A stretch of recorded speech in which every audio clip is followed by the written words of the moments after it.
எல்லாருக்கும் வணக்கம். தங்க மாமி சமையல் சேனல்ல இருந்து நான் மாமி பேசுறேன். இன்னைக்கு என்னோட சொந்த ஊர் கிராமம் காட்டுப்புத்தூர்ல இருந்து பக்கத்துல இருக்காது நாகையநல்லூர்.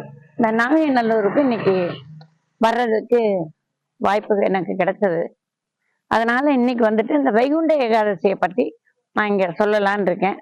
எளிமையா இப்ப இருக்கிறவங்களும் அதை கடைப்பிடிக்கிறதுக்கு இப்ப எல்லாம் சாதாரண மக்கள் ரொம்ப சாஸ்திர சம்பிரதாயத்துக்கெல்லாம் போறவா இல்லை, தெரியாது. எல்லாரும் இப்ப ஆன்மீகத்துல நிறைய பேர் பங்கேற்கிறதுனால எளிமையா அவளால என்ன முடியுமோ அதை பண்ணி இந்த விரதத்தை அவ முடிக்கலாம். இப்ப நான் அதை பத்தி சொல்லலான் இருக்கேன் உங்களுக்கு. இந்த ஊர் நம்ம பல பேர் அந்த காலத்து பெரியவா எல்லாம் வாழ்ந்த ஊரு. எங்க அம்மா எங்க பாட்டி நாங்க எல்லாருமே பிறந்த ஊர் இந்த ஊரு. எல்லாருடைய பெரியவாளுடைய மூச்சுக்காத்து எல்லாமே இதுல கலந்துருக்கு. இது சொர்க்க பூமின்னு சொல்லலாம். எல்லாருமே அது மாதிரி நம்மளுடைய கிராமங்கள் எங்க இருக்குன்னு தேடி போகலாம், போய் பார்க்கலாம். இன்னைக்கு எவ்வளவோ வசதிகள் வளர்ந்துருக்கு, எல்லாத்தையும் கார் இருக்கு, எல்லாம் இருக்கு. குலதெய்வம், கிராம தேவதைகள், நம்ம நாள்கிழமை வழிபாடுகள், இது எல்லாருமே எல்லா ஜனங்களுமே இப்ப செய்யலாம். எல்லாரும் ஆன்மீகத்துல இப்ப ரொம்ப ஆசையா இருக்கா, எல்லாரும் செய்யலாம். நான் இங்க வந்திருக்கேன் இப்ப இந்த பெருமாள் கோயிலுக்கு. எனக்கு தெரிஞ்சது சும்மா 2 வரி நான் அந்த ஏகாதசி விரதத்தை பத்தி எல்லாரும் அனுஷ்டிக்கிற மாதிரி எல்லாரும் கேட்கிறா, நாங்க எப்படி விரதம் பிடிக்கிறதுன்னு கேட்கிறா. தெரிஞ்சதை சொல்லலான் இருக்கேன். தேவே சுகணராதிட்ட திவ்யாம்புஜ பாதா ஸ்ரீ வெங்கடகிரி நாயக ஸ்ரீ சாகர் சரிகா ஜெகதீ சாகர் சரிகா ஸ்ரீ கேசவ நாராயண கோவிந்த முராரே ஸ்ரீ மாதவ மதுசூதன தாமோதர சௌரே. 2 வரி பெருமாள். இது பஜனை பாட்டுல வருது, எல்லாரும் கேட்டிருப்பேன். எனக்கு ரொம்ப இது ஆத்ம திருப்தி மனசு திருப்தியோட இருக்கு. இப்ப நம்ம அந்த விரதத்தோட முறையை நம்ம இப்ப சொல்லலாம். அந்த ஏகாதசி விரதத்தை பத்தி நான் சொல்ல போறேன். எனக்கு தெரிஞ்சதை சொல்றேன். விரதங்கள்லயே ரொம்ப உயர்ந்தது இந்த ஏகாதசி விரதம்னு அந்த காலத்துல பெரியவாள்லாம் சொல்லியிருக்கா. வருஷத்துக்கு 24 ஏகாதசி வரும். அதிக மாசத்துல இன்னொரு ஏகாதசி வரும். நமக்கு அவ்வளவு தூரம் இப்ப எல்லாரும் கவனித்து செய்ய முடியுமாங்கிறது சந்தேகம். இந்த காலங்கள்ல எல்லாரும் வேலைக்கு போற, ஆனா எல்லாருக்கும் ஆசை இருக்கு. எல்லாரும் போன் பண்ணி கேட்கிறா, நாங்க எப்படி இந்த ஏகாதசி விரதம் பிடிக்கிறதுன்னு. அதனால நான் எளிமையா ஒரு ரெசிபி அன்னைக்கு ஏகாதசிக்கு என்ன பண்றதோ அதை இப்ப பார்க்க போறோம். இந்த ஏகாதசி உண்ணா நோன்பு, சுத்த உபவாசம்னு சொல்றது. சாப்பிட்றதுக்காக இது கிடையாது. அன்னைக்கு விரதம் சுத்தமா எல்லாருமே உபவாசம் இருந்திருக்கா அந்த காலத்துல. இப்பவும் எல்லாருமே இருக்கா. முடியாதவா, வேலைக்கு போறவா, கர்ப்பிணி, வயசானவா, இவாளுக்கெல்லாம் எப்படியும் மெடிசன், எல்லாருமே இன்னைக்கு மெடிசன் எடுக்கிறா. அவளெல்லாம் சுத்தமா பட்னி எல்லாம் இருக்க முடியாது. அவ என்ன பண்ணலாம் அப்படின்னு அரிசி விளக்கணும்னு சொல்லியிருக்கா. எதாச்சுக்கு அரிசி கிடையாது.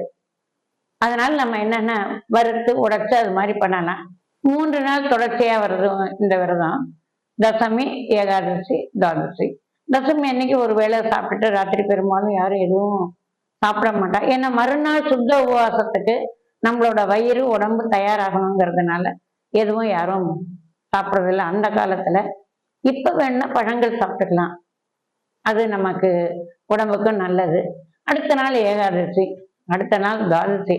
துவாதசி அன்னைக்கு முதல் நாள் எல்லாருமே உபவாசம் இருக்கிறதுனால சீக்கிரம் எல்லாரும் வீடு வாசல்லாம் சுத்தம் பண்ணி குளிச்சுட்டு சீக்கிரம் சமைச்சு சாப்பிட்றது பழக்கம். அன்னைக்கு சுண்டவக்காய், நெல்லிக்காய், அகத்திக்கீரை இதெல்லாம் சேர்த்து சமைப்பா. அன்னைக்கு அதுல ஒரு நல்ல ஒரு நம்மளுடைய உடம்புக்கு அந்த வயிறு காலியாய் இருக்கிறதுக்கும் இந்த சத்துள்ள பொருள்கள் நமக்கு போறதுக்கும் அந்த காலத்துல ஒரு பெரிய சயின்டிபிக்காவே எல்லாருமே வச்சிருந்திருக்க.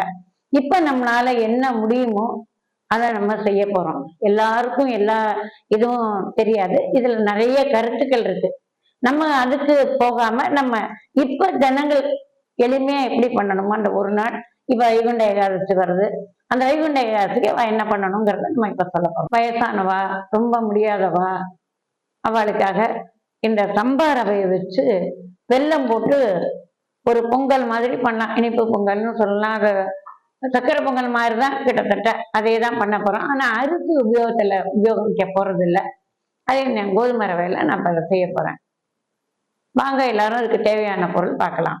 இது சம்பா கோதுமை ரவை எல்லா இடத்துலையும் கிடைக்கும், உங்களுக்கு தெரியும். டிபார்ட்மெண்டல் ஸ்டோர் எல்லாமே எல்லா இடத்துலையும் இருக்குது. இதை வாங்கிக்கோங்க நீங்கள். இதில் வந்து நான் வந்து 1 டம்ளர் ரவை எடுத்திருக்கேன். இது வந்து வெல்லம் வந்து 1.5 டம்ளர். நம்ம அச்சு வெல்லம், உருண்டை வெல்லம் எது உங்களுக்கு கிடைக்கிறதோ அதை எடுத்துக்கலாம். சர்க்கரை போடலைனால வேண்டான்னு. நெய், இதுக்கு தேவையான அளவு நெய் நம்ம ஊற்றி செஞ்சுக்கலாம். முந்திரி ஒரு 10 முந்திரி எடுத்துருக்கேன், ஒரு 20 திராட்சை எடுத்துருக்கேன், ஒரு 7-8 ஏலக்காய் எடுத்துருக்கேன். இதுதான் நமக்கு தேவையான பொருள். இது எல்லாமே நம்ம வீட்டில் இருக்கும், இருக்கிறத வச்சு தான் இன்றைக்கி நம்ம செய்ய போகிறோம். பெருசாக ஒன்றும் அதை வாங்கிட்டு வந்து செய்ய வேண்டிய அவசியம் இல்லை. இப்போ இந்த கோதுமை ரவை பொங்கல் இப்போ நான் எப்படி செய்யறதுன்னு பார்க்கலாம். இப்போ நான் முதல்ல நெய் வந்து 1 ஸ்பூன் ஊற்றிருக்கேன்.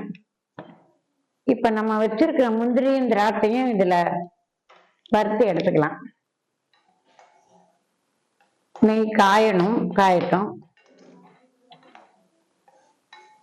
எப்போவுமே முந்திரி வறுக்கும்போது நம்ம அடுப்பை வந்து சிம்மில் வச்சுக்கலாம். ஏன்னா இல்லைன்னா முந்திரி வந்து வெப்பம் தாங்காது, செவந்து போயிடும்.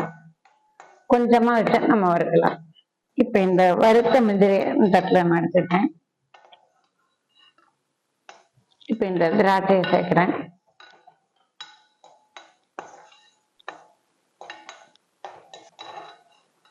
இந்த திராட்சை நல்லா சிவந்து போச்சு, இதையும் எடுத்துக்கிறேன்.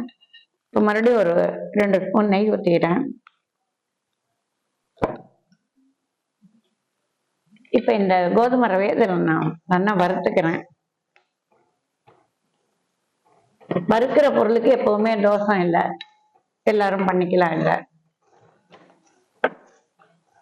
இந்த ரவையை நல்லா நம்ம வறுத்துட்டோம்னா வேகிறதுக்கு நல்லா இருக்கும், சீக்கிரமா வெந்து போயிடும்.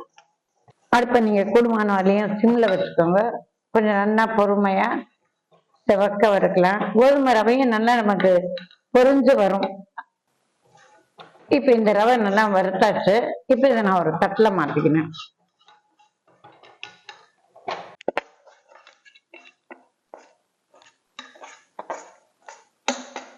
இந்த ரவையை நான் நல்லா வறுத்தாச்சு. இப்போ நீங்களும் வந்து 1 டம்ளர் ரவை எடுத்தால் 3 டம்ளர் தண்ணி வச்சுக்கணும், வேக சரியா இருக்கும். எந்த அளவுல ரவை எடுக்கிறீங்களோ அதுல 3 பங்கு தண்ணி வச்சுக்கலாம்.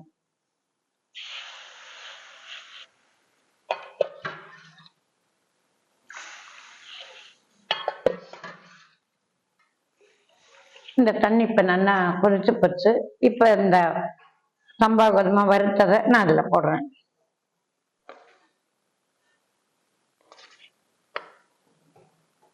இது இப்ப நல்லா வேகணும், ஒரு 5 நிமிஷம் வேகட்டும்.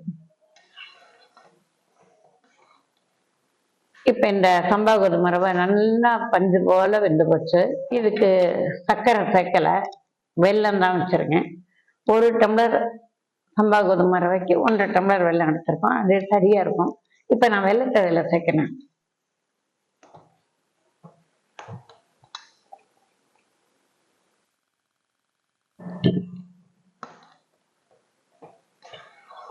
ரவையும் வெல்லமும் நல்லா ஒன்று சேர்ந்த அப்புறம் நம்ம நெய் சேர்க்க போகிறோம்.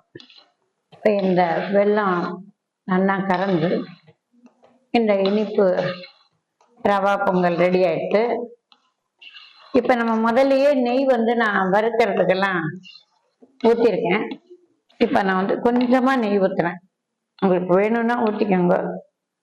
நான் ஒரே 1 ஸ்பூன் நெய் ஊற்றிருக்கேன். இப்போ இந்த பொடி பண்ண ஏலக்காய் அப்படியே இதில் சேர்த்துக்கிறேன்.